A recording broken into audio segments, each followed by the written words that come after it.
Bueno, vamos a empezar entonces, ¿sí? Despacito, a introducirlos un poco en lo que normalmente conocemos como hidrogeología, ¿no?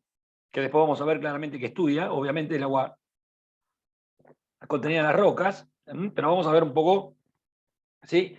La dimensión de esto y el vínculo entre la geología, ¿no es cierto?, y el agua. Ese es un poco lo que queremos mostrar, digamos, en esta charla. Y también, bueno, pensar de que lo que van a ver acá, en muchos casos, sí son realmente, otra vez, fundamentos, ¿no?, de hidrogeología, ¿sí? En realidad esta es una disciplina muy compleja, ¿no? Piensen que yo a ustedes les tengo que dar prácticamente 2 clases que, bueno, en total pueden sumar, qué sé yo, 8 horas, 6, 7, 8 horas más o menos en total, ¿no? De dictado de este tema, pero la materia de hidrogeología tiene una carga horaria de, cada teórico son 4 horas, ¿sí? O sea que si uno realmente tuviera que dedicarse a esto o tuviera que darles, ¿no es cierto?, el curso de hidrogeología que doy yo en la facultad, bueno, en total suma como 96 horas, ¿no es cierto?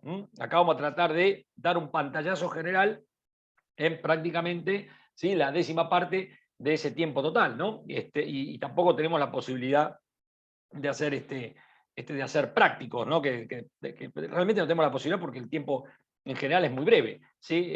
Así que lo que mejor puedo hacer es pasarles contenidos. Pero en realidad tienen que pensar de que hidrogeología es una de las disciplinas, ¿no es cierto? A ver, así como por ejemplo, no sé, los médicos te pueden decir, mirá, hay médicos cardiólogos, hay médicos neurólogos, hay médicos traumatólogos. Bueno, la hidrogeología es una de las especialidades, ¿sí?, de cuerpo que tiene las ciencias geológicas, junto con el petróleo, la minería, bueno, y otros, en general, ¿sí? Es un cuerpo conceptual bastante importante, ¿no? Lo que vamos a ver acá en el curso lo podemos concentrar en estos títulos, ¿no? En principio, algunos conceptos generales de hidrogeología, ¿sí? Ver un poco cómo aparece el agua en la naturaleza, ¿sí?, sobre todo en la naturaleza geológica.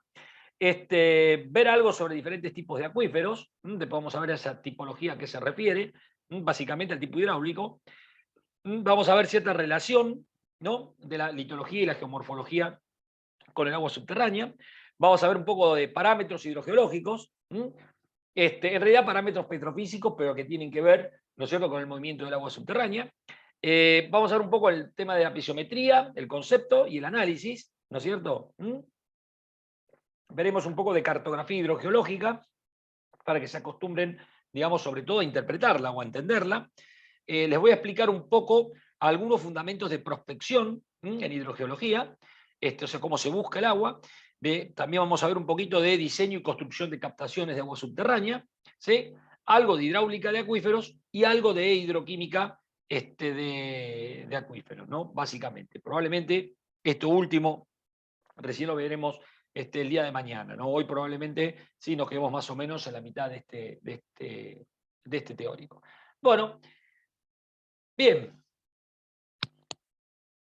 La primera pregunta que por ahí nos hacemos todos, ¿no es cierto? O por lo menos, a lo mejor, para empezar por algún lado, ¿no?, proviene a lo mejor de preguntarse, bueno, en definitiva, ¿qué es la hidrogeología? ¿No? Uno a veces sí cree que conoce las disciplinas, pero la verdad es que hasta que no lees un poco, ¿no?, y a lo mejor te interiorizás un poco en qué se trata, a veces no las comprendés del todo bien, ¿no?, o tenés una idea un poco vaga de lo que se trata, ¿no? En principio, la hidrogeología hay que tener muy presente y muy claro que es una rama de las ciencias geológicas, ¿sí? El ejemplo con los médicos es lo mismo, ¿sí? La cardiología es una rama de las ciencias médicas, ¿ok? Para ser un buen cardiólogo hay que ser médico, para ser un buen hidrogeólogo hay que ser geólogo. Esa es la verdad de la historia. Ustedes me dirán, bueno, pero yo he visto gente que hace agua subterránea, no sé, y de pronto tiene mucha experiencia porque, bueno, no sé qué, estudió arquitectura, pero una vez aburrido de la vida, como no le gustaba hacer o dibujar este edificio, bueno, dijo, qué lindo este tema del agua. Bueno, a ver, uno puede hacer cualquier cosa en la vida, ¿sí? Eso, por supuesto, no hay problema, pero en general, digamos, las formaciones académicas están diseñadas o están orientadas, ¿sí?, para darles a ustedes los mejores elementos interpretativos.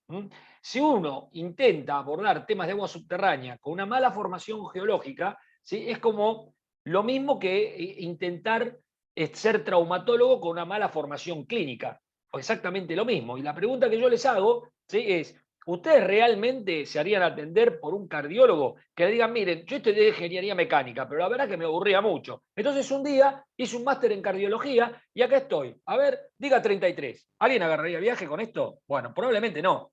Yo no. Entonces, acá pasa lo mismo. ¿Sí? A lo mejor vivimos en un extraño país en el cual ¿sí? Nos puede resultar común que a veces aparezca gente digamos, manejando el tema de aguas subterráneas sin una adecuada formación, ¿cierto? Pero la realidad es que eso, en el fondo, es el mismo ejemplo que acabo de dar con la medicina, es exactamente lo mismo, ¿no? Y en esto hay que tenerlo muy en claro. Si yo tengo una buena comprensión de la geología, voy a entender mucho mejor los aspectos relacionados con el agua subterránea, porque al final lo que estudia fundamentalmente la hidrogeología es la relación de interacción entre el agua y la roca.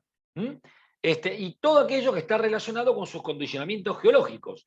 De eso se trata. Entonces, ¿es importante conocer el agua? Por supuesto, es importante conocer propiedades o características que son inherentes al agua como objeto de estudio, pero también es tan importante y complementario conocer las rocas y tener en claro aquellos aspectos inherentes a la naturaleza de las rocas, porque son ellas las que contienen el agua. ¿Sí? El agua es el contenido y la roca es el continente y eso no es menor. Y eso está condicionado geológicamente.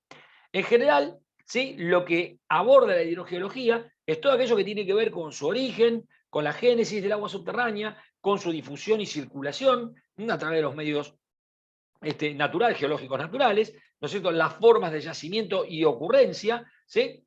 Presta atención obviamente a sus propiedades físico-químicas naturales, ¿sí? Y también hay toda una dimensión que se podría, digamos, involucrar dentro de lo que se llama ingeniería geológica, ¿sí? Que tiene que ver, ¿sí? Con las ingenierías de captación, regulación, ¿no es cierto? Régimen de reservas y aprovechamiento, y toda una dimensión ambiental, ¿sí? Que no la ven acá, la van a ver cuando vean la materia de contaminación de aguas, ¿sí? Lo van a ver ahí, que tiene que ver con protección, ¿no es cierto? Y, bueno, y riesgo, peligrosidad, ¿no es cierto? Vulnerabilidad de acuíferos y demás, que tiene que ver con cómo conservar y cómo preservar el recurso, fundamentalmente para que generaciones futuras ¿sí? También puedan de alguna manera hacer uso del mismo. ¿Sí? Piensen ¿sí? Que en general el agua es un recurso, como vamos a ver ahora, es un recurso renovable. ¿Ok? Entonces tiene cierta tasa de renovabilidad que si nos mantenemos, digamos, en una explotación racional y sostenible, a lo largo del tiempo, si ese puede ser, digamos, aprovechado, puede ser empleado a lo largo del tiempo, e incluso otras generaciones pueden también, ¿no es cierto?, disfrutar del mismo recurso del que disfrutamos nosotros, ¿no? Entonces, esta es la definición de libro, si quieren, ¿no es cierto?, de hidrogeología, la que pueden encontrar, sí, en los libros digamos, más emblemática, la del Custodio, si quieren, como decimos comúnmente, ¿no? La de hidrología subterránea, escrito por Custodio y Llamas, van a encontrar esta, pero en general, palabra más, palabra menos, ¿no es cierto? Como pasa siempre, suele ser la interpretación o la descripción, ¿no es cierto?, más común, ¿no? ¿Y qué buscamos nosotros que tengan ustedes o que se lleven ustedes del curso, sí, a partir de esto, ¿no? Porque de pronto, digamos, cuando vos abordás una disciplina, digamos, de tanta diversidad interdisciplinaria y tan específica, ¿no es cierto? ¿No? Uno tiene que, de alguna manera, a ver, especificar, digamos, los objetivos que pretende, ¿no es cierto?, alcanzar en un curso de esta naturaleza, ¿no? En realidad, lo que buscamos es que rescaten los aspectos conceptuales, ¿sí? Que tienen que ver con el estudio y la interacción de aguas subterráneas y su interacción con aguas superficiales, ¿no es cierto? ¿Sí? En general, digamos, son contenidos mínimos, ¿no es cierto?, pero que de alguna manera tienen que formar parte ¿sí? De la mirada conceptual, ¿no es cierto?, que uno quiere que los alumnos obtengan a partir de un curso tan resumido, ¿no es cierto?, de aguas subterráneas, ¿sí?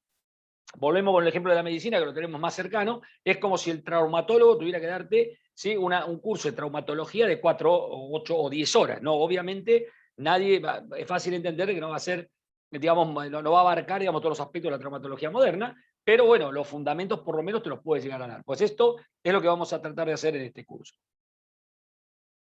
Hay un cuadro, ¿sí? O por lo menos llamarme un esquema, ¿no?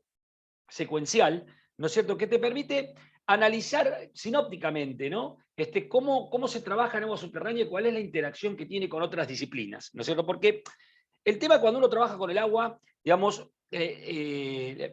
a ver, si quieren, la ventaja o la desventaja, como lo quieran ver, para mí ventaja, pero para otros tal vez les resulte, digamos, más complejo, es que el agua es un tema que por naturaleza tiene un abordaje interdisciplinario, ¿sí?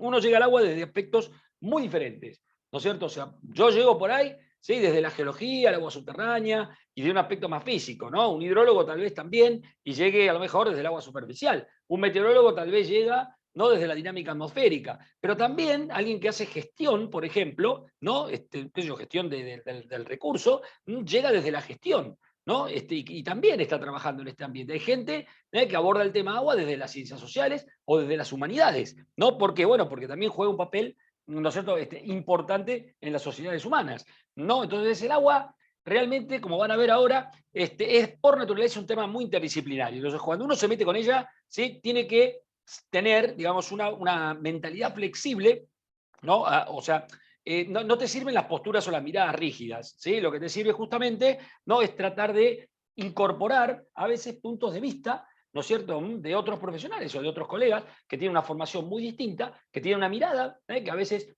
no sé si distinta, pero tiene una mirada desde otro punto de vista, ¿no? Que a veces hay que, no, a veces no, la tenés que incluir, ¿sí? Para tener a veces decisiones correctas sobre cómo proceder, ¿no es cierto?, con el recurso. Por supuesto que hay estudios hidrogeológicos, como van a ver ahora, dependen de los hidrogeólogos, pero eso, digamos, no es una parte de todo el tema, ¿sí? De general, de todo el tema de recursos hídricos y todo el tema de agua subterránea en particular, ¿no? Fíjense que, para empezar, ¿sí? Al agua subterránea se llega, ¿sí? Combinando tres factores, ¿no? Fundamentales. Por un lado, para abordarla, normalmente, como todo esto se encuentra en la geología y por lo general en profundidad, yo necesito necesariamente conocer o tener presente un modelo geológico. ¿Sí? Alguien mira, ¿qué es el modelo geológico? El modelo geológico es cómo creo yo que las rocas, ¿sí?, se encuentran en profundidad y en superficie. En superficie las puedo ver, ¿no es cierto? O de última, las puedo mapear en un mapa geológico, ¿no? Entonces, de alguna manera lo puedo tener. Pero el problema muchas veces, sí, es que uno explota acuíferos que están a cierta profundidad, ni siquiera muy profundos. Basta con que estén a 20, 30 metros, ¿no es cierto?, para que uno ya tenga o necesite, ¿sí?, algún tipo de conceptualización de lo que está en el subsuelo, ¿no? Y muchas veces lo que está en el subsuelo no lo podemos ver directamente, ¿sí? Lo podemos ver un poco mejor a veces en las zonas de montaña, por ejemplo, donde a veces sí hay posibilidades, ¿no?, de observar lo que en otro sitio se encuentra en el subsuelo, porque los cambios de relieve, ¿no es cierto?, y las estructuras geológicas, bueno, pueden a lo mejor sí ponerme en superficie unidades geológicas profundas y las puedo ver, pero generalmente nosotros, que en mi caso, por ejemplo, que toda la vida trabajé en llanura, o en el caso por ahí de ustedes, que probablemente desarrollen sus tareas también en la cuenca chacomaranense, que prácticamente es una zona llana, ¿no es cierto? La verdad es que la geología del subsuelo a, no sé, 15 metros de profundidad, ¿sí?, ya empieza a ser parte de un modelo geológico, porque hay muy pocos lugares donde uno pueda ver, ¿no es cierto?, justamente la geología ni siquiera medianamente profunda, prácticamente 15, 20 metros, ya es un problema. En la propia provincia de Entre Ríos es un problema. ¿Sí? Prácticamente para ver 20 metros de afloramiento tengo que tener mucha suerte o ir a un destape en una cantera incluso. O sea, tiene que ser una obra, ¿no es cierto?, humana, una obra artificial que me permita ver la geología en algún punto, ¿no? Para solamente a lo mejor encontrarme con 15 o 20 metros, ¿sí?, de observación directa, ¿no?, de la geología en profundidad. Entonces, en realidad siempre estamos, digamos, de alguna manera sujetos al modelo geológico, ¿no? Y el modelo geológico, ¿sí?, no es una cosa estática, ¿ok? Es una cosa que en definitiva va a cambiar y puede cambiar mucho en función de la cantidad de información que tenemos, ¿sí?, y los antecedentes geológicos que disponemos. Si tenemos más información, más antecedentes geológicos, nuestro modelo geológico mejora. Y piensen que la geología, ¿sí?, es siempre el continente del agua subterránea, es el envase, por decir así, del agua subterránea. ¿Sí? Entonces, yo para poder conocer, ¿sí?, o para poder estudiar la hidrogeología de una región, necesito conocer el envase y el contenido, las dos cosas, ¿no es cierto? Después, por otro lado, aparecen las características hidrogeológicas. Las características hidrogeológicas acá aparecerían como un conjunto de parámetros físicos y químicos que en términos generales tienen que ver, sí, con el agua en las rocas, ¿no? Y esto ya es información muy específica, ¿no?, que muchas veces puede estar presente o puede no estar presente, ¿no? O uno puede no tenerla. Y vos decís, pero ¿cómo? ¿Por qué no la tenemos? Bueno, porque muchas veces, ¿sí?, o es cara, o es difícil interactuar con ella en forma directa, ¿no? Entonces tenemos información a lo mejor geofísica, que en definitiva es indirecta, y de por medio aparece un modelo geofísico, ¿sí? Para complicar también un poco más las cosas, ¿no? Pero en general, las características hidrogeológicas a veces se van incluso conociendo a lo largo de la explotación de las unidades acuíferas y con el correr del tiempo. O sea, no es un dato per se, ¿sí? No es un dato que uno puede tomar a veces en forma, interactuar en forma muy directa, porque justamente, como van a ver después, ¿no es cierto?, encontrarse con estos datos requiere de ensayos, requiere de perforaciones, requiere realmente de invertir dinero, esa es la verdad. Entonces, eso obviamente, lo cual no lo convierte en algo accesible o económico en todos los casos, y el dato hidrogeológico en general escasea. Es decir, si yo a ustedes les diera la misma cantidad de dinero, para que lo entiendan de esta forma, ¿no? Y les dijera, bueno, a ver, vayan, ¿sí?, y capturen información de un medio superficial y capturen de un medio subterráneo. Con la misma cantidad de dinero en el medio superficial, tomarían una infinidad, digamos, de información. En comparación, tomarían muchísima más información de la que podrían tomar del medio subterráneo. Eso hay que tenerlo por seguro, ¿sí? Siempre llegar al dato hidrogeológico es más caro y más complejo que incluso llegar al dato superficial, ¿no es cierto? Así que eso hay que tenerlo presente. Y después, por último, hay una variable, digamos, que a veces nos pasa desapercibida, ¿no? Sobre todo, qué sé yo, a mucha gente que trabaja en investigación que parece ignorar esta dimensión de la cuestión, pero que para mí juega un papel muy importante. Que todas estas cosas no se hacen por la galería, digamos, se hacen para suplir necesidades humanas de agua, ¿ok? O sea, no buscamos agua subterránea porque es copado ser un científico en este tema, o porque, no sé, tengo una mirada, ¿no?, poética de la ciencia y entonces no me dedico románticamente no, se hace sobre la base de necesidades humanas, del recurso, sí, que son las que de alguna manera han ido empujando el conocimiento y el desarrollo del conocimiento justamente para encontrar respuestas, ¿no es cierto? Y el agua subterránea en muchos casos ha sido la respuesta a esas necesidades humanas, ¿no? Y esto también condiciona la información, que esto es algo que a veces tampoco lo tenemos tan presente, ¿no? Porque es muy común que uno tenga, por decir así, muchos datos, ¿no es cierto?, de un acuífero explotado, cuando este suple, ¿no?, en forma importante necesidades humanas, las que fueran, riego, abastecimiento humano, industrial, que quieran, no importa, o todos juntos, ¿sí? Bueno, ahí existe cuando el agua, digamos, tiene, ¿no?, una posibilidad de captación y tiene calidades, ¿no?, que permiten una diversidad de usos, por lo general aparece más información, ¿no? Pero claro, en los lugares en donde los acuíferos, ¿sí?, tienen condiciones más limitadas para sus usos, por ejemplo, por salinidad, que podría ser lo más común, ¿no?, en donde ya eso limita, ¿no?, no lo puedo usar para regar, no se lo puedo dar a los seres humanos, no lo puedo usar en la industria, etcétera, etcétera. Entonces, ¿qué ocurre? En esas zonas la información empieza a escasear, ¿no? Y claro, lógicamente, como ahí no hay, digamos, necesidades humanas, empezamos a tener vacíos de información. Entonces, y claro, a ver, desde la mirada de la naturaleza o desde la mirada de la hidrogeología, ¿no? A ver, la dinámica hidrogeológica involucra a toda la unidad acuífera, ¿sí?, no solamente a la zona que nos interesa. Pero claro, los seres humanos, lógicamente, ¿sí?, donde satisfacen por lo general sus demandas y necesidades, es donde tienen, por supuesto, más información. Así que esto de las necesidades humanas muchas veces condiciona hasta nuestro propio conocimiento, ¿sí?, que tenemos del agua subterránea. Conocemos de alguna manera lo que explotamos. Y de alguna forma es cierto, lo que no explotamos lo conocemos más o menos. Esa es la verdad, ¿sí? Pero a veces juega parte de la misma historia. Bueno, cuando uno se encuentra con un modelo geológico más o menos creíble, ¿no es cierto?, y tiene algunas características hidrogeológicas ensayadas y pruebas, bueno, uno podría armar un modelo hidrogeológico, ¿no? El modelo hidrogeológico es de alguna manera, ¿sí?, el cruce del modelo geológico con las características o los datos de hidrogeología que yo pueda llegar a tener en una determinada, ¿no es cierto?, región o en una determinada zona, ¿no? El modelo hidrogeológico es, en general, a lo que aspiramos llegar en hidrogeología para comprender el comportamiento del agua subterránea, ¿sí? Esta es, de alguna manera, ¿sí?, lo que siempre nos preguntamos, lo primero que tratamos de hacer los geólogos, ¿no?, tener en la cabeza un modelo hidrogeológico, que es el cruce entre el geológico y los datos de agua subterránea que tenemos, ¿no?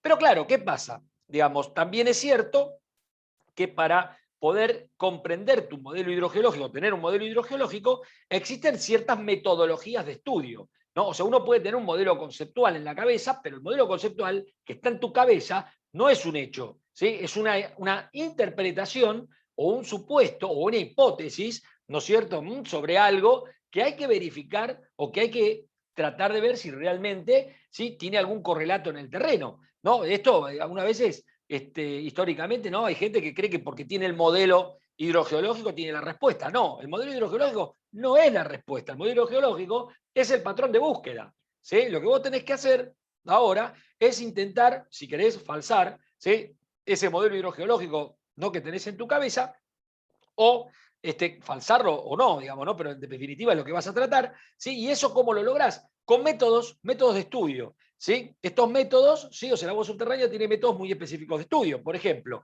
si vas a buscar o si vas a prospectar, entonces utilizarás métodos geofísicos, donde el más eficiente, como vamos a ver después, son los métodos geoeléctricos. Si querés datos sobre hidráulica de acuíferos, pues bueno, hay que hacer ensayos de bombeo, ¿no? Bueno, para eso, como vamos a ver después, hay que cumplir ciertas condiciones y hacer cierto tipo de procedimientos para obtener la información hidráulica, ¿sí? Si yo quiero, por supuesto, tener datos de química, necesito tener muestras de agua, pero no muestras de agua de cualquier cosa, necesito tener muestras de agua, ¿sí?, de los niveles acuíferos que me interesa, ¿sí?, tener estas muestras. Y muchas veces los pozos, ¿sí?, no están captando el agua de los niveles que a uno le interesa, o están mezclando aguas de distintos niveles. Así que hay que cuidar un poco también algunos aspectos metodológicos que tienen que ver con la ingeniería de captación, porque eso también puede condicionar tus resultados. Entonces, los métodos de estudio o los métodos de abordaje juegan un papel, ¿sí?, casi tan importante como tu modelo hidrogeológico. En realidad, la conjunción de los métodos de estudio, el modelo hidrogeológico y las necesidades humanas de agua, porque vos no haces todo esto, como ya lo dije, por la galería, sino porque hay algún tipo de demanda. Es decir, alguien te dice, mirá, estamos buscando agua. A ver, cuando a mí me llama la gente como hidrogeólogo, ¿sí?, no me dice, me levanté esta mañana y tuve la copada idea de hacer un estudio hidrogeológico. Nadie me dice eso. A mí la gente me dice, mire, yo tengo un problema, no sé, tengo un campo en X lugar y necesito agua para la ganadería, porque, bueno, el método que tenemos es una limitante y me gustaría ver si el agua subterránea puede suplir. O sea, en realidad me llama porque tiene una necesidad, ¿no? En este ejemplo que dije, la necesidad es el agua para la ganadería. En otro será otra, ¿no? Pero en este caso es eso. ¿Qué lo motivó esa mañana a agarrar el teléfono y buscar un especialista? La necesidad humana de agua, eso lo motivó, ¿sí? No una suerte de filantropismo, ¿no es cierto?, en el cual se le ocurrió que era una copada idea hacer un estudio hidrogeológico y tal vez mañana un curso de yoga, digamos, no pasa por ahí, ¿ok? Entonces, en un estudio hidrogeológico, ¿sí?, está hecho sobre la base, ¿sí?, de buscar satisfacer una necesidad humana de agua. Este es el que contiene metodologías de estudio y este es el que intenta, ¿sí?, estructurar un modelo hidrogeológico que explique lo que pasa, ¿ok?, de manera tal de que podamos ser predictivos, ¿sí?, porque el objetivo, ¿sí?, es tratar de ser predictivos, que podamos decir, ¿no?, por ejemplo, en qué zonas, ¿sí?, está lo que se busca, en qué zonas hay cosas diferentes o en qué zonas no hay que ir a buscar lo que se pretende encontrar, etcétera, etcétera, etcétera, ¿no? Y además, ¿qué características puede tener? Bueno, eso lo determina el modelo hidrogeológico, pero para poder, de alguna manera, validarlo, ¿sí?, hay que falsarlo a través de los métodos de estudio, esa es la verdad, ¿no? Y esto tiene que cumplir siempre algún objetivo. Bien, todo esto conforma lo que se llama estudio hidrogeológico, ¿sí?, que como ven es lo que normalmente terminamos haciendo los hidrogeólogos, ¿sí?, y es lo que terminamos, por ejemplo, no sé, haciéndoselo para una determinada empresa o haciendo, incluso hasta cierto punto, un paper científico es de alguna manera también un estudio hidrogeológico, ¿no? Porque de alguna manera, ¿sí?, también, ¿no?, intenta montar un modelo hidrogeológico con ciertas metodologías y detrás incluso de la publicación científica, muchas veces siempre hay algún tipo, si no es de necesidad, sí es de preocupación con respecto al recurso, ¿no? O sea, también están motivados por eso. Incluso si yo trabajo, o los que he escrito, que a lo mejor alguien dirá, ¿y eso que tiene que ver con cambio climático?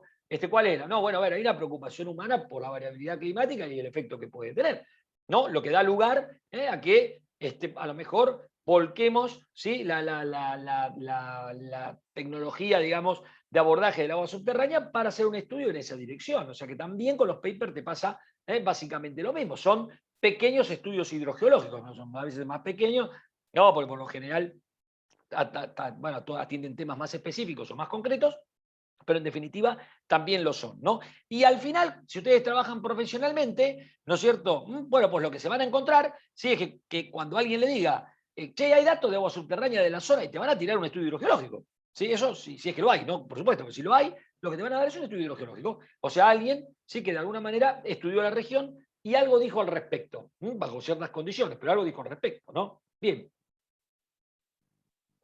Ahora bien, el estudio hidrogeológico, alguien me dirá, es la base de un adecuado modelo de gestión. Es decir, si yo quiero pensar cómo voy a gestionar el recurso, ¿sí? Sí, yo invariablemente lo tengo que conocer. Por lo cual, el estudio hidrogeológico, ¿sí? Es obviamente uno de los pilares, ¿no es cierto?, a partir de los cuales yo puedo montarme un modelo de gestión del recurso agua subterránea, ¿sí? Modelo de gestión, dicho en términos generales, tanto de explotación como de protección ambiental, de las dos cosas, ¿no? Modelo de gestión, ¿no? O con planes de contingencia, lo que fuera, donde todo esto está contemplado, pero yo necesito conocer. ¿Sí? No se puede gestionar lo que no se conoce, o no se debería gestionar lo que no se conoce, ¿no? Primero tenemos que tratar de conocerlo lo suficiente como para poder tener, ¿sí?, una gestión de todo este sistema adecuada, ¿no es cierto?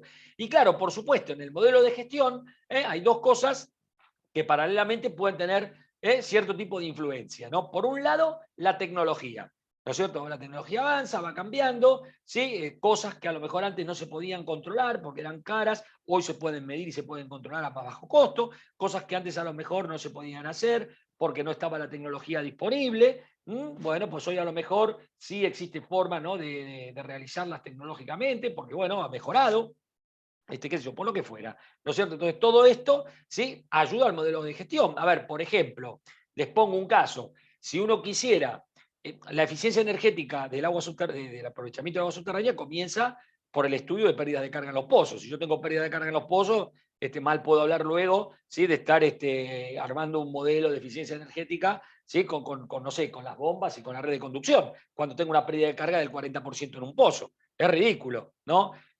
Justamente tengo que tener pozos muy eficientes para no partir con una pérdida, digamos, importante de energía, ¿no?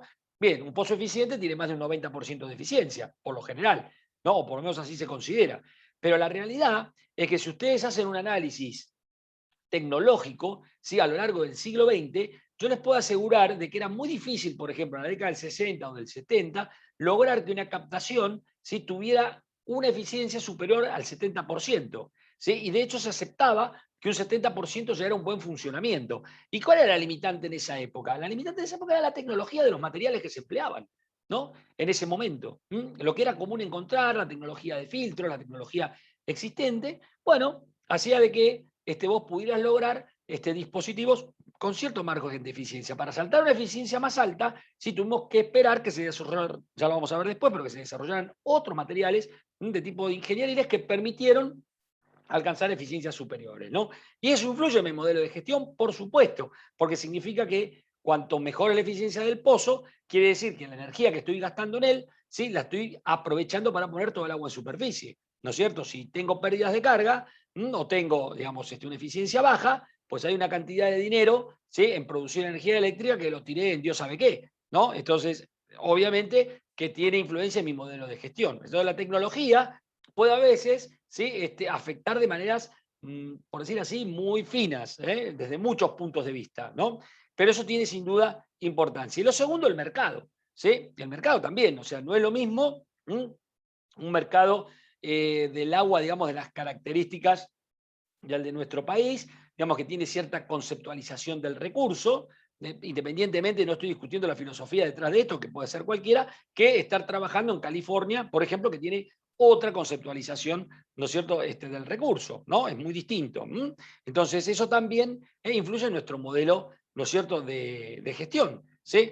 No es lo mismo que en nuestro país, por ejemplo, el agua es un bien común y en definitiva el agua es de las provincias, no es un bien federal, que cada provincia es dueña del agua subterránea, no la gente, ¿no? Pero en muchos modelos, digamos, en países digamos, con legislación anglicana o de raíz anglicana, ¿sí?, el recurso, incluso el petróleo, el agua y demás, ¿no es cierto? El dueño de la tierra, ¿sí? Es el dueño, digamos, de todos los recursos de esa parcela hasta su proyección en el centro de la tierra, haya lo que haya abajo, ¿no es cierto? O lo que pueda sacar de ahí. Entonces, eventualmente tiene otra dinámica, ¿no es cierto?, de posicionarse, ¿no?, en el mercado, ¿no? Eso también hay que pensarlo. Así que el mercado, por supuesto, sí que también a veces depende de la tecnología, también puede cambiar. Y de tu modelo de gestión, al final, es de donde van a salir, ¿no es cierto?, las recomendaciones o la interacción con los distintos usos que puede tener el agua, ¿no? ¿Qué sé yo? Consumo humano, agroganadería, minero industrial, esto está dividido a lo mejor en grupos, bueno, obviamente, muy grandes, y finalmente también, de acá es de donde van a salir tus criterios de cuidado, protección y conservación del recurso y sostenibilidad del mismo, ¿no? O sea, si uno lo conoce, lo entiende, ¿no es cierto?, y lo involucra en este modelo de gestión, se puede también involucrar esta dimensión de la solución. Entonces, esto es interesante para entender, digamos, de qué manera, ¿no es cierto?, se trabaja en agua subterránea y cuál es, de alguna forma, ¿sí?, el esquema secuencial que te lleva, ¿no es cierto?, desde la geología hasta prácticamente, ¿sí?, los distintos usos del recurso. Tal vez está puesto de una manera un poco teórica y no siempre se cumplen todos estos factores, pero sería, digamos, lo que debería ocurrir, al menos en forma ideal, ¿no? Bien.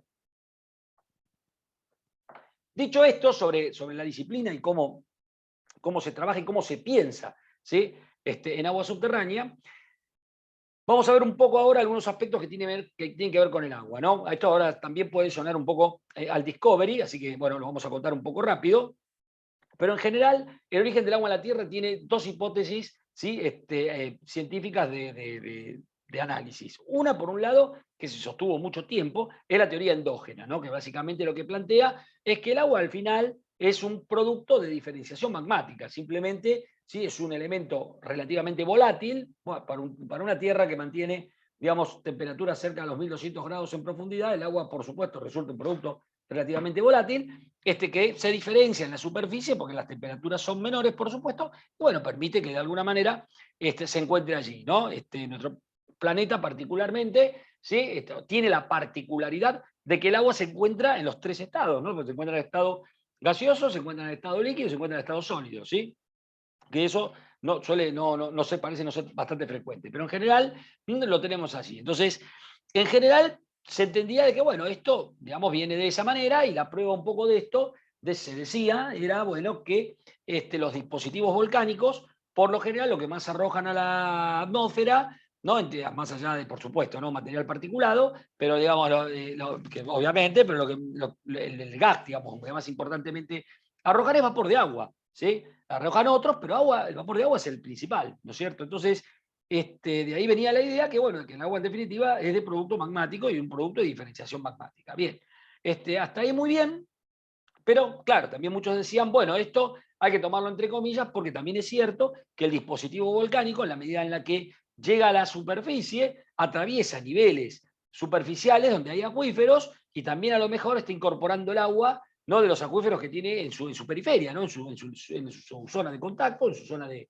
interacción. Bueno, eso también es cierto, que también ocurre, porque se ha demostrado que también ocurre, pero en general siempre queda la duda. Para eso se ha planteado una teoría por ahí un poco más reciente, ¿no es cierto?, la cual puede sonar a priori, ¿no?, un poco más peregrina, que es atribuirle un origen, digamos, relativamente extraterrestre, ¿no? Hay estudios en los cuales, ¿no es cierto?, se puede demostrar de que la Tierra en general, digamos, recibió una gran cantidad de agua del impacto de aerolitos, muchos de aquellos tenían un elevado contenido de agua. Se ha descubierto también de que los cometas en general resultan ser básicamente o tener agua en casi un 80 o un 90% de su composición, ¿no?, justamente. Y bueno, en algún momento, en algún periodo de la Tierra, sí fue intensamente bombardeada, digamos, por distintos meteoritos. Muchos de ellos contenían agua dentro de su composición y de alguna manera, digamos, en esta franja del sistema solar, ¿sí?, la Tierra en su órbita fue barriendo, ¿sí?, una cantidad de estos cuerpos celestes locales, ¿no?, que la fueron enriqueciendo de alguna manera, ¿no es cierto?, en el agua. ¿Cómo se demuestra esto? Bueno, aparentemente en algunos estudios de composición isotópica de deuterio, que es una de las variedades naturales, un isótopo natural del hidrógeno, ¿no es cierto? Parecerían estar mostrando, ¿sí? Un origen muy antiguo e incluso extraterrestre, y bueno, la hipótesis que se plantea es esta, ¿no? A ver, bueno, uno puede creer lo que quieran, porque en definitiva estas son hipótesis que tienen, la verdad, muchas dificultades para poder tanto falsarse como validarse, ¿no? Entonces quedan a veces recluidas en explicaciones teóricas. Es probable también alguien podría decir, che, no pudo haber ocurrido ambas cosas, no pudo haber pasado que a lo mejor parte del agua, ¿no?, de la superficie pudo haber sido por diferenciación magmática, ¿no? Porque eso también pasa, ¿no? Y se ve, qué sé yo, en la naturaleza más modernamente, y que otro porcentaje pudo haber sido también, sí, también, digamos, ¿no? También pueden haber ocurrido las dos cosas. Eso es lo que, por lo general, tal vez el origen del agua en el planeta sea relativamente mixto o múltiple, ¿no es cierto?, donde haya uno o dos mecanismos importantes o detectables, ¿no? Que de alguna manera alguien también, digamos, planteó, bueno, también puede ser que haya quedado, ¿no es cierto?, en esta franja, ¿no?, del sistema solar, el agua formando parte, ¿no?, como un compuesto importante, y bueno, se acumuló en nuestro planeta. Bueno, también puede ser, yo qué sé. Bien. Lo único que sabemos seriamente, digamos, es que por lo menos, hace unos 3.800 millones de años, ¿no es cierto?, el planeta tiene océanos, así que desde esa época para acá, el agua está presente en el planeta. Por supuesto, no tenemos la más pálida idea de cómo era la composición del agua hace 3.800 millones de años, ¿no? Y va a ser muy difícil saberlo. Y también hay que pensar que en semejante cantidad de tiempo, cercana al infinito, por lo menos a escala humana, claro, tuvo que haber habido un proceso de enriquecimiento, ¿no es cierto?, de sales, un movimiento de sales, seguro que la composición no era la misma, y que ha habido a nivel planeta, ¿sí?, un enriquecimiento y una distribución de la salinidad, ¿no?, que nos permite llegar al panorama actual. El panorama actual, ¿sí?, es que el 97.5% del agua del planeta, ¿no es cierto?, se encuentra en los océanos y tiene una composición salina relativamente, lo que nosotros decimos, salobre, ¿no?, alrededor de entre 38 y 45, ¿no es cierto?, gramos por litro. Y esto es el 97.5% del agua que tenemos. El 2.5 o 2.49, como quieran, pero 2.5%, o 2.49 si quieren restante, ¿no es cierto?, se encuentra, digamos, en áreas continentales. Ahí tenemos el primer desfasaje, ¿no? Casi toda el agua, ¿sí?, se encuentra en algo llamado hidrosfera, ¿no?, que está fuera de los continentes, que es donde normalmente están los seres humanos, ¿sí?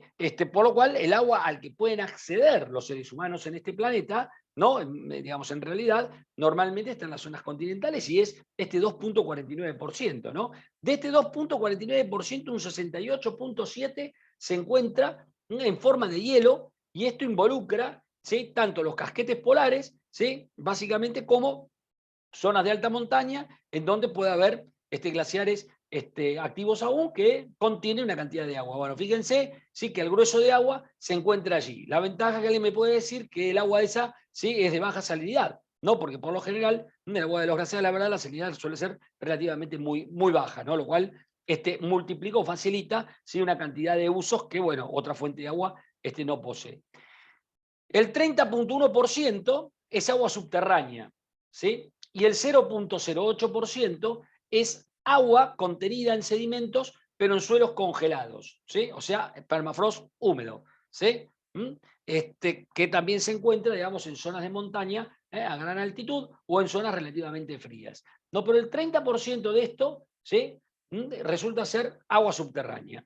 El 0.01% restante, de este 2.49, ese 10 a la menos 2, ¿ok?, por ciento, de ese, el 67.4 se encuentra en general en cuerpos de agua, incluyendo los embalses artificiales de los seres humanos.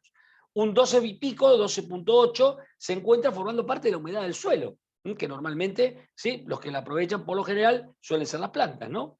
Hay un 9.5%, ¿no es cierto?, que se encuentra, digamos, en la atmósfera de alguna manera, ¿no?, disponible, o que en algún punto, ¿sí?, podría caer en áreas continentales, no siempre, porque también llueve en el mar.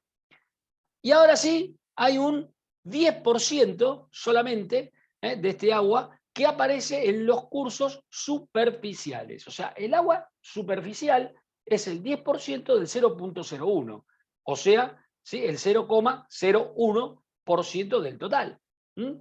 ¿Sí? si lo piensan rápidamente, las reservas de agua subterránea en niveles continentales, ¿sí?, superan en 2 órdenes de magnitud al agua superficial, ¿no? Ahora, nosotros hemos crecido a la vera de grandes ríos, como el Paraná y el Uruguay, ¿no es cierto? Piensen que lo que están viendo ahí, ¿sí?, es 100 veces menos agua, ¿sí?, de la que contienen los acuíferos, ¿no? Entonces eso nos da una idea de escala, de lo que estamos hablando.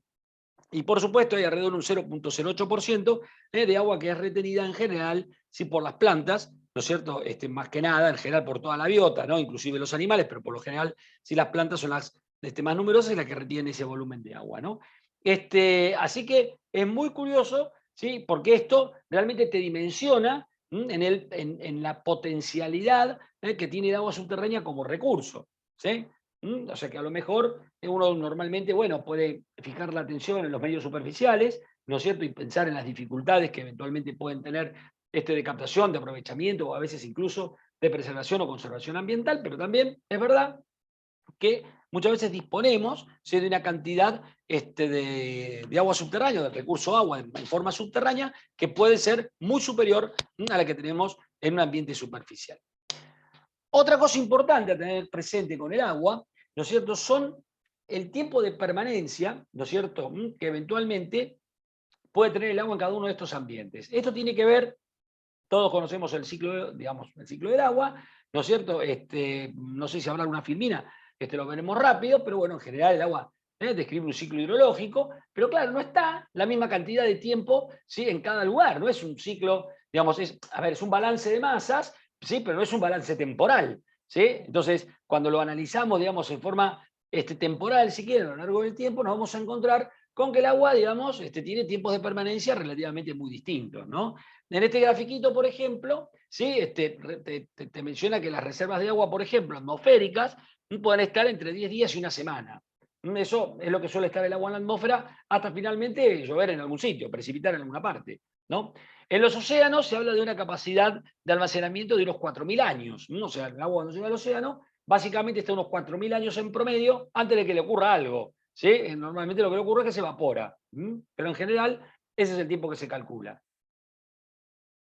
Acá en cajetes polares se han puesto cifras que me parecen verdaderamente muy pobres, ¿no? Porque entre 10 y 1000 años, yo les diría que entre 10 y 1000 años puede ser el tiempo, ¿no es cierto?, que está el agua en, no sé, nieve regelada, ¿sí?, o en algún tipo de glaciar pequeño, ¿no?, de montaña, que puede llegar a tener esa durabilidad. Pero la verdad es que el manto de hielo antártico, y no solo eso, el campo de hielo patagónico sur, por ejemplo, dar por sentado de que el hielo ahí tiene varios millones de años de permanencia, ¿sí? En Antártida creo que se calculan 7 millones de años. Bueno, justamente, ¿no? El agua en ese caso, ¿sí? O sea, esto quiere decir que si hoy te nieva en el medio del plató antártico, ¿sí?, bueno, potencialmente esa partícula de agua puede estar hasta 7 millones de años, ¿sí?, en la Antártida, formando parte de glaciares, antes de, por ejemplo, bueno, alcanzar la gran barrera, ¿no es cierto?, y descargar en el mar, en un verano, por decir algo. Se calcula que en pequeños pantanos o cuerpos de agua, hoy en día serían humedales, está entre 1 año a 10, ¿sí?, que en lagos y presas, en general, el agua tiene un tiempo de permanencia de unos 10 años, ¿no es cierto? Como humedad del suelo se calculan de 2 semanas a 1 año, dependiendo, por supuesto, de las condiciones, ¿sí? En promedio, el agua que circula en algún tipo de canal o río, curso superficial, en promedio, está unas 2 semanas. Por supuesto que si vamos a agarrar el río Paraná, el agua va a estar mucho más tiempo en el medio superficial, ¿no es cierto? Pero también es cierto que en otros ríos llega mucho más rápido, así que en general, en promedio, está en el orden de semanas. ¿Y en el agua subterránea cuánto tiempo está? ¿No? ¿Y por qué es importante? Bueno, es importante porque en gran medida, ¿no es cierto?, la evolución hidroquímica del agua subterránea depende mucho de los tiempos de contacto agua-roca. Por supuesto, como van a ver dentro de un rato, depende de la naturaleza de la roca. Sí, claro que sí, pero también depende de los tiempos de contacto, es decir, de cuánto tiempo está en contacto el agua con la roca, ¿sí? Eso da lugar a que la incorporación salina sea más importante, más intensa, o de mayor concentración, o de menor concentración. En general, el agua subterránea tiene flujos, flujos locales, ¿sí?, o sea, recargas y descargas muy rápidas, que se dan, que hay ambientes, digamos, incluso especialmente predispuestos para eso, como los ambientes eólicos de dunas costeras, donde llueve, la duna se recarga, ¿sí?, descarga rápidamente, digamos, en el mar o en un pequeño cuerpo, ¿no es cierto?, lagunar, cercano, y se evapora. Bueno, en ese caso puede estar en el orden de semanas, a lo mejor. ¿sí? Días o semanas, hasta que pasa por el medio subterráneo y luego, digamos, de alguna manera, ¿sí? Termina en algún otro medio, ya sea superficial o, bueno, o en la atmósfera. Pero también es cierto, sí, que hay otros acuíferos profundos, ¿no es cierto?, en donde el agua puede llegar a estar hasta incluso 10.000 años. A ver, a la sazón, ¿sí? Ustedes tienen en Concordia el acuífero termal, que tiene ciclos de circulación, cuyas edades han sido estimadas entre 12.000 y 24.000 años. No sé, cada vez que ustedes van a la terma, ¿no es cierto?, y se bañan con agua que llovió en la zona de Tacuarembó, en Uruguay, hace 24.000 años atrás. ¿Ok? Y hace 24.000 años atrás, entre otras cosas, el mar sí estaba en la batimetría de 120, ¿no? Para que se den, de 120 metros de profundidad, para que se den cuenta que diferente era el paisaje por estas zonas, ¿no? Bueno, en realidad todavía estaban las grandes mamíferos, digamos, ¿no?, del Pleistoceno, caminando por aquí. Así que con los criptodontes y los megaterios y los dientes de sable. Bien, ese es el agua con la que vos te estás bañando hoy en día, ¿no es cierto?, en los pozos termales de Concordia, por poner un ejemplo, ¿sí? Porque tiene justamente esa edad, ¿no? Entonces, los tiempos de almacenamiento, si en aguas subterráneas, son en general muy importantes porque determinan, digamos, la naturaleza de los flujos y muchas veces condicionan la hidroquímica. Esto también depende de la geología, pero condicionan la hidroquímica, digamos, del agua subterránea.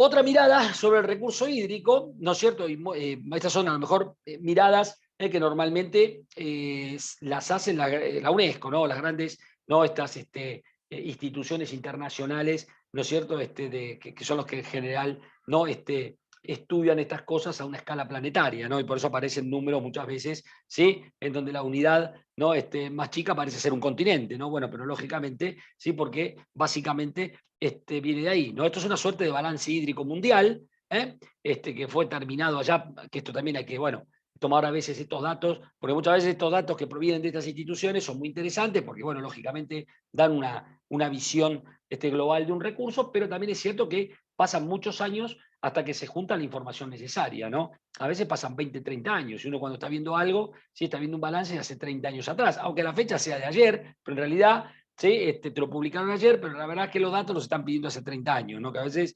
eso juega algún papel en los resultados. Pero si no, de todas maneras, sí, si uno va a hacer una visión, ¿no?, de este tipo a escala continental, eso básicamente podría no ser tan relevante. En general, el balance hídrico a esta escala sí se considera como, bueno, una relación, una diferencia entre la cantidad de agua que ingresa en un continente por precipitación y aquella que es capaz de evapotranspirar, ¿no es cierto?, que medidas todas estas en kilómetros cúbicos por año, ¿no? O sea, es un balance. ¿Sí? Bueno, a ver, ¿cuánto es lo que llueve? ¿Cuánto es lo que evapotranspira? Lo que evapotranspira, básicamente, ¿sí?, es lo que intercambia la vegetación, ¿no es cierto?, fundamentalmente, con la atmósfera y vuelve, ¿no es cierto?, es una mezcla, ¿no?, de evaporación y de transpiración, de evapotranspiración. Si la transpiración la hacen las plantas vasculares, la evaporación, obviamente, sí, es la evaporación natural por la temperatura de la superficie, la temperatura ambiente. Bien, estas dos cosas combinadas devuelven otra vez el agua a la atmósfera, ¿no?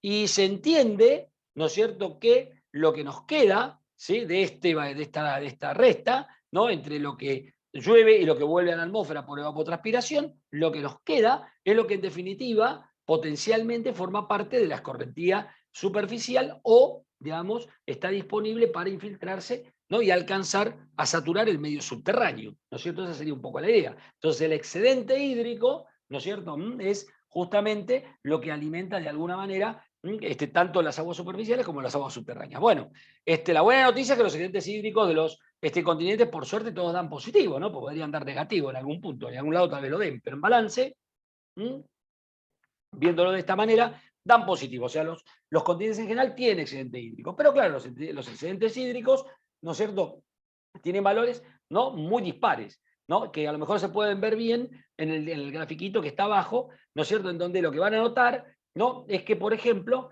América del Sur y Asia suelen tener, ¿no?, los excedentes hídricos más importantes de esta cuenca. Fíjense que Asia prácticamente tiene un excedente hídrico de unos 14.000 más o menos kilómetros cúbicos año, muy similar al de América del Sur, que está en el orden de unos 12.000 prácticamente, ¿no? kilómetros cúbicos por año. Esto quiere decir, ¿no?, que tanto en Asia como en América del Sur son los continentes donde hay mayor cantidad de agua disponible, ¿sí?, para recargar acuíferos, por decir así, o para alimentar, ¿no es cierto?, de alguna manera, los cursos superficiales, ¿no? Esto es, es la noticia de esta información.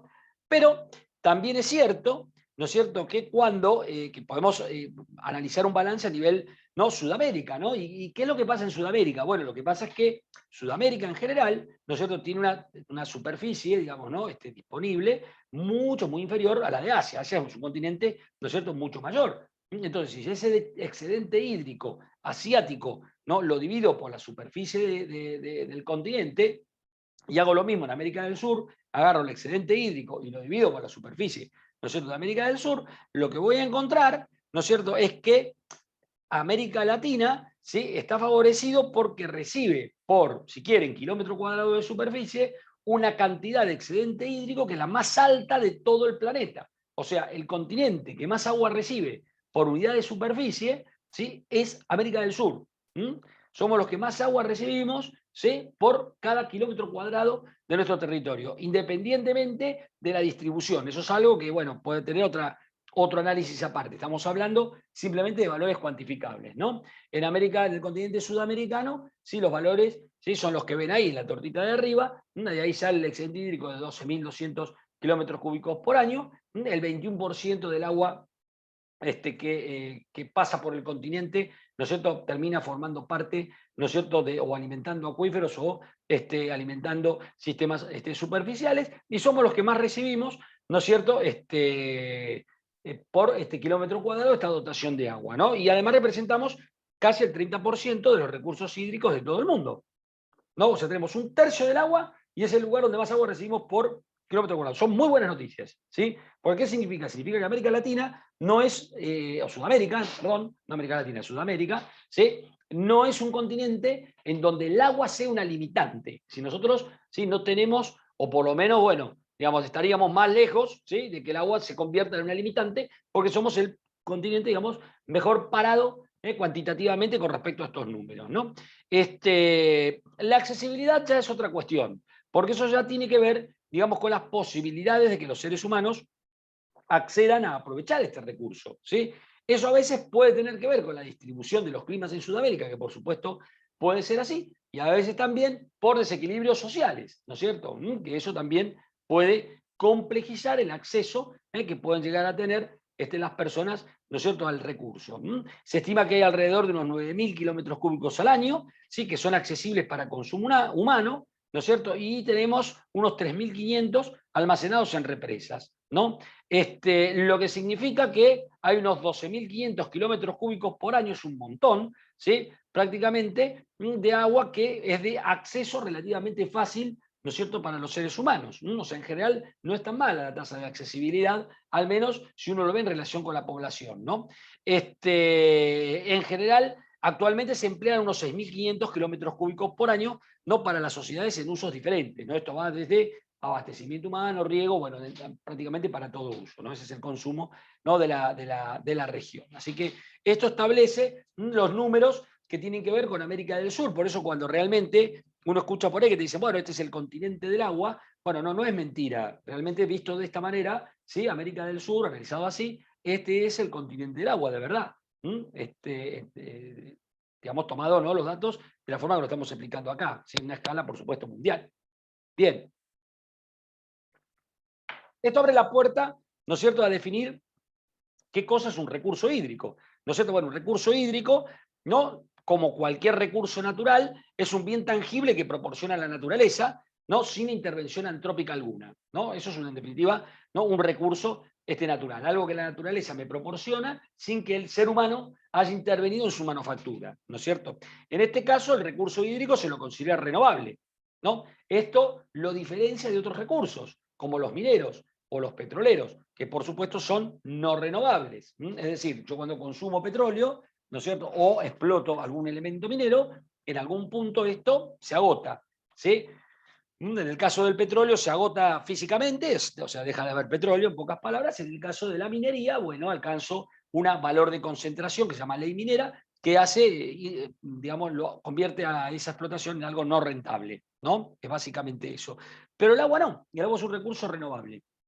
Esto significa que el recurso hídrico en general tiene una tasa de renovación, ¿sí? Y si uno, digamos, mantiene una explotación sostenible, esta puede, ¿no es cierto?, no solo satisfacernos a nosotros, sino también a generaciones futuras, ¿no? Eso también es así.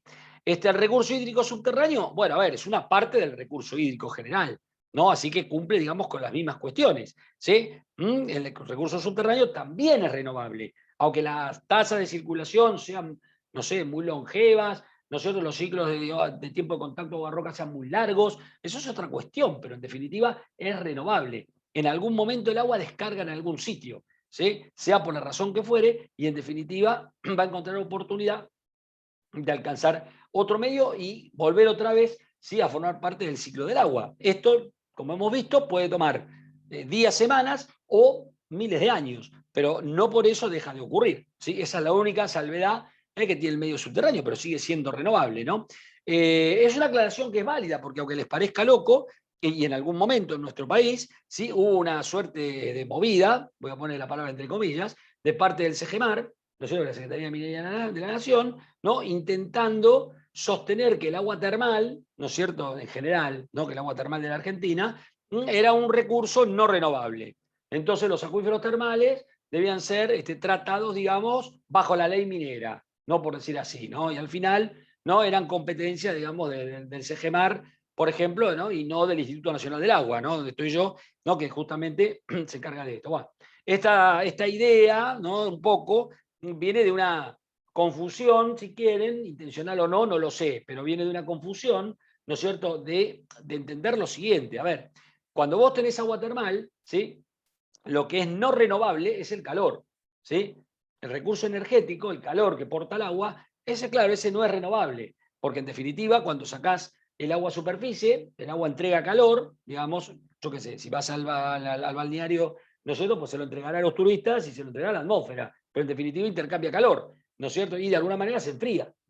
Entonces esa pérdida de calor, pues se la entregó a algo. Ahora bien, vos esa pérdida de calor, ¿sí?, la podés aprovechar con algún fin, a lo mejor más productivo, o no, o le estás aprovechando, digamos, qué sé yo, bueno, no digo tampoco el turismo que también es un fin productivo, pero al fin y al cabo le estás dando otro tipo de uso, ¿no? Bueno, eso, por supuesto, los acuíferos termales tienen toda una valoración, digamos, su termalismo tiene toda una valoración en función, digamos, de la temperatura y de las posibilidades, y que eso determina también un poco su uso. Y es cierto, el calor en particular es un recurso no renovable, ¿no? Porque una vez que se disipa, bueno, o se intercambia, listo, ya está, ¿no? Se perdió esa cantidad de energía, eso es verdad, o se intercambió esa cantidad de energía. Pero el agua, sí, el agua como tal, el vehículo que lleva el calor, ese sí es renovable, porque ese, aunque el acuífero sea termal, responde, digamos, a características estrictamente, digamos, hidrogeológicas, responde a un modelo hidrogeológico, ¿no? Entonces,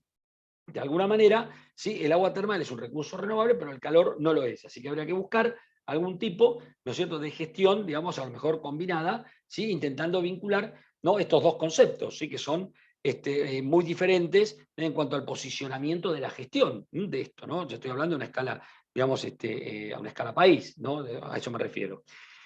En general, lo importante que hay que recordar siempre, digamos, ¿no?, cuando uno trabaja con el agua, es que el agua al final describe siempre un ciclo de naturaleza, ¿no? En el fondo tienen que pensar de que el agua es en cierto punto independiente de su ocurrencia, ¿no? Porque el agua ha sido meteórica en un punto, pudo haber sido superficial y luego a lo mejor la estoy captando como subterránea, pero en algún punto sí pudo haber estado en otra fase, ¿no es cierto?, de este balance hídrico a escala planetaria, lo que nos hace pensar que en definitiva el agua es siempre la misma. Es decir, este es un concepto, digamos, de que cuando vos hablás del agua subterránea, si no es una entidad desvinculada del universo, sino que es el mismo agua que a lo mejor circulaba por un arroyo, o el mismo agua que estaba en un glaciar, o el mismo agua que alguna vez precipitó en algún sitio, ¿no? Sobre todo esto es muy importante cuando uno se encara temas ambientales, ¿no es cierto? ¿Por qué? Porque si el agua se contamina en forma superficial, en algún punto va a contaminar los acuíferos.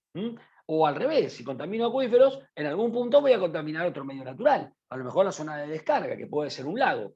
¿no? Y en algún punto, sí, porque el agua al final siempre es la misma. Y la segunda, muy importante, es que en nuestro planeta el agua es omnipresente. Prácticamente, ¿sí? La van a encontrar siempre que interactúen con el medio natural, ¿no es cierto? Van a encontrar al agua en algún tipo de dimensión, ¿no es cierto? Esto no significa que siempre sea un problema, pero el agua siempre está presente, ¿no es cierto?, en los procesos, ¿no es cierto?, de la dinámica exógena de nuestro planeta. Es un elemento, sí, casi prácticamente omnipresente. Incluso en los desiertos juega un papel.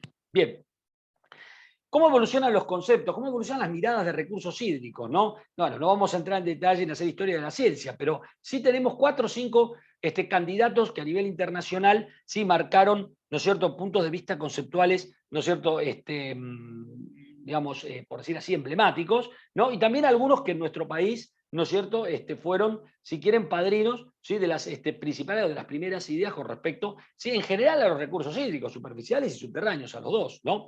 Internacionalmente, y en el fin del siglo XVII y en los primeros pasos de la ilustración científica, ¿no es cierto?, tal vez Perrault, con su trabajo El origen de las fuentes, ¿sí?, que se refería justamente, ¿no?, al origen de manantiales de agua subterránea, efectúa, digamos, el primer balance hidrológico, ¿no es cierto?, en una cuenca situada en la parte superior, ¿no es cierto?, del Sena, ¿no? Este es el primer candidato, ¿no?, en hablar, digamos, de balances de masa, ¿no?, aplicados justamente al movimiento del agua. Es el primero que introduce el concepto, ¿no es cierto?, de este balance. Halley, casi para la misma época, ¿no?, justamente utilizando esta técnica, ¿no?, de balance, calcula la evaporación del Mediterráneo y sostiene que el Mediterráneo era un mar que estaba perdiendo agua gradualmente y que con el correr del tiempo se iría reduciendo, ¿no es cierto?, en volumen y tamaño, bueno, del tiempo geológico, ¿no? Pues tenía razón, ¿sí?, es realmente lo que ocurre con el Mediterráneo, ¿sí?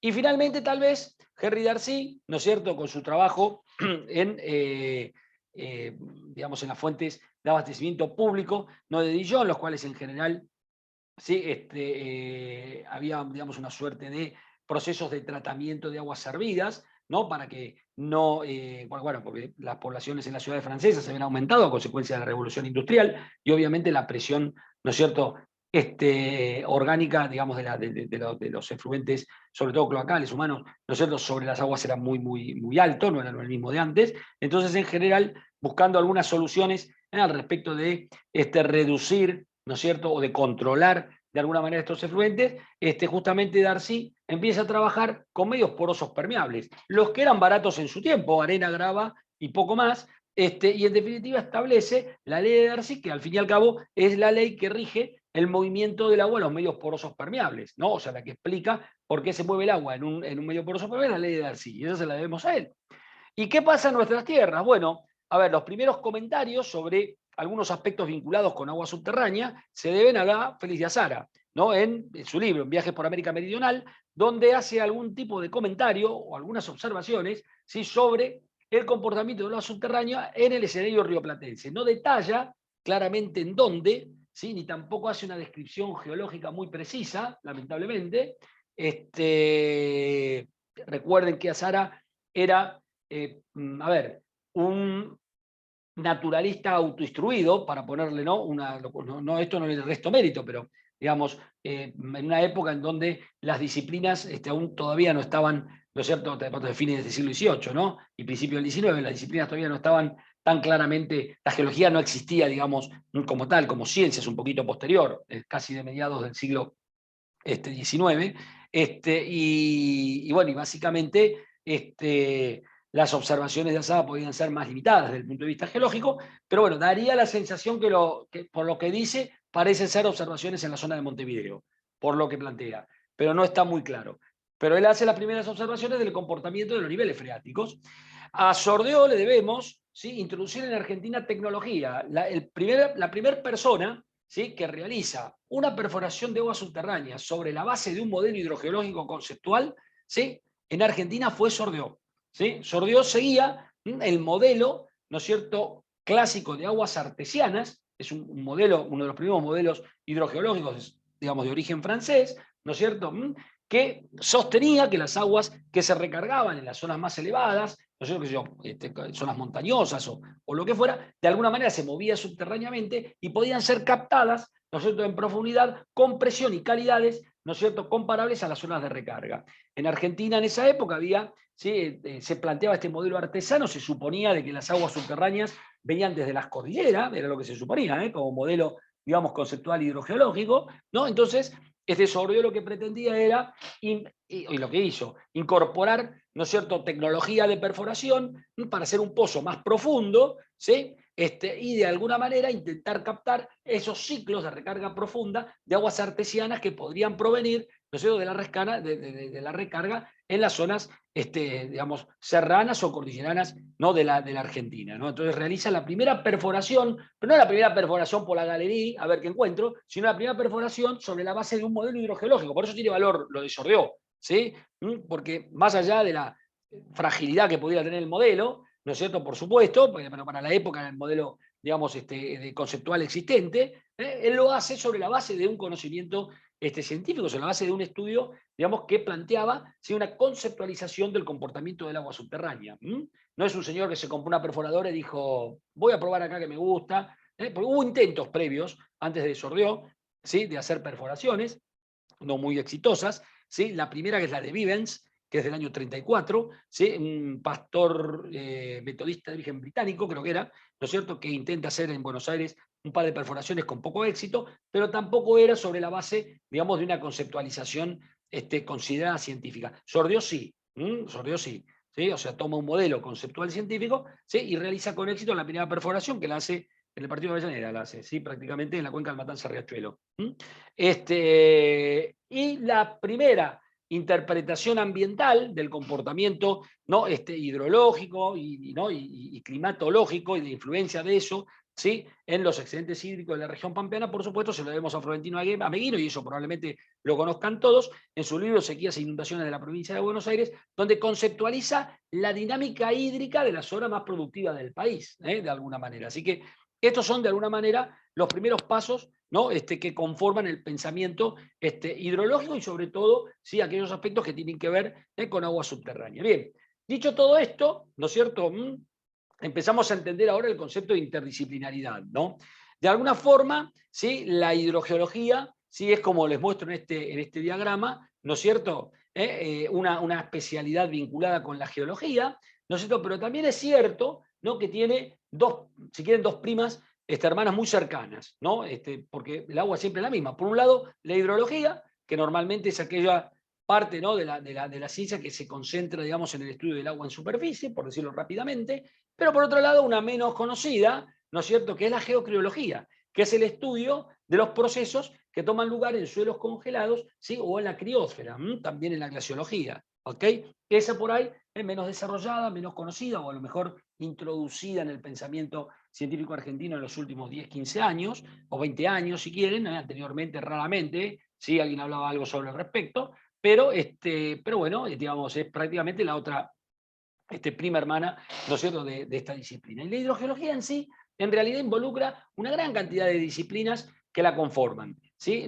No es una entidad homogénea, ¿sí?, conceptualmente. Hay cuestiones de hidrología subterránea, de prospección hidrogeológica, de hidráulica subterránea, de hidroquímica, ¿sí?, cuestiones de ingeniería que tienen que ver con captación de recursos, gestión, ¿sí?, aspectos ambientales, como de protección, riesgo, peligrosidad y demás, que se aplican a todo esto, ¿no? Y claro, requiere muchas veces de tener idea o de manejar información en disciplinas que a priori parecerían irreconciliables, pero que en definitiva uno las tiene que comprender, como geofísica, hidráulica, grafología, algo de meteorología, geomorfología, ecología, glaciología, geomatemática, y probablemente me olvide de otras, ¿sí?, en las cuales uno tiene que medianamente estar dispuesto, ¿sí?, a incorporarlas en algún modelo, en algún momento en el modelo hidrogeológico para poder explicar lo que pasa, ¿no? A veces, ¿sí?, tenemos que acercarnos un poco más, ¿sí?, a estas disciplinas, a tratar de comprenderlas para poder explicar cosas que tienen que ver con las características, ¿no?, hidrogeológicas de una región. Entonces, por esta razón es por lo que se convierte en una disciplina, digamos,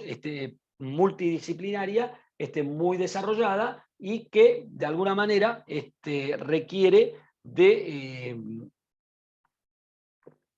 tener cierta predisposición. O sea, a ver, vamos a decirlo así.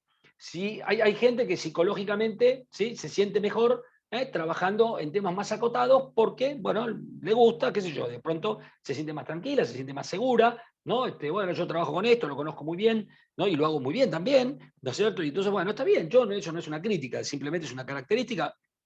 ¿No? Y hay gente que en este contexto se siente más cómoda, ¿no? Que en el tembladeral de la hidrogeología, ¿no? En donde de pronto, para entender algo o comprender algo a lo mejor, sí hay que bueno, ponerse a comprender disciplinas que pueden estar, no digo muy, pero relativamente alejadas, ¿no es cierto?, del objeto de estudio, ¿no? Para poder comprender lo que pasa. ¿Sí?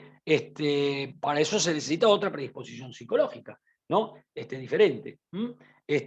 A lo mejor tiene más el pensamiento lateral, por ejemplo, te resulta más útil, ¿sí? En este tipo de disciplinas y la concentración, digamos, ¿no? O que por ahí volcás en el trabajo, te resulta más útil en otro tipo de disciplinas donde esta dispersión es mucho menos acusada, ¿no? Digamos que es un poco así. Y eso depende de la naturaleza psicológica de cada uno, donde uno se siente cómodo, ¿no? en trabajar, básicamente. Bien.